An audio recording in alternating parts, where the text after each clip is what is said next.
మాకు ఒకసారి బట్టలు తెచ్చి బట్టలు ఇచ్చారు. బట్టలు ఇచ్చిండు సార్. అన్నం కూడా పెట్టిపోయారు. అన్నం పెట్టిపోయారు. మాకైతే పిల్లలు కూడా మస్తు బాధ కొట్టుకుంటే బట్టలు ఇచ్చారు. మళ్ళా ఆ మధ్యలో వచ్చి పిల్లల బిడ్డలకి కూడా బర్త్డేలు ఉంటే కూడా ఇక్కడ వచ్చి కేకులు కట్ చేసి అన్నులు బిస్కెట్ ప్యాకెట్స్ ఇచ్చారు. అన్ని చేసి మాకు ఇచ్చేసిపోయారు. డ్రెస్సులు కూడా ఇచ్చిపోయారు. పెంచి పెన్ను బట్టలు పెన్ను ఇచ్చింది రాసుకోవడానికి. ఒక పెన్ను ఏమంటే ₹1 ₹2 కూడా లేకపోతే మీ పేదలకు అవి తెచ్చుకొని తింటే మాకు అసలు లేవుతలేదు.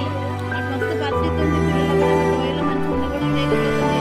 సార్ వాళ్ళైతే మస్తు హెల్ప్ చేసేవారు.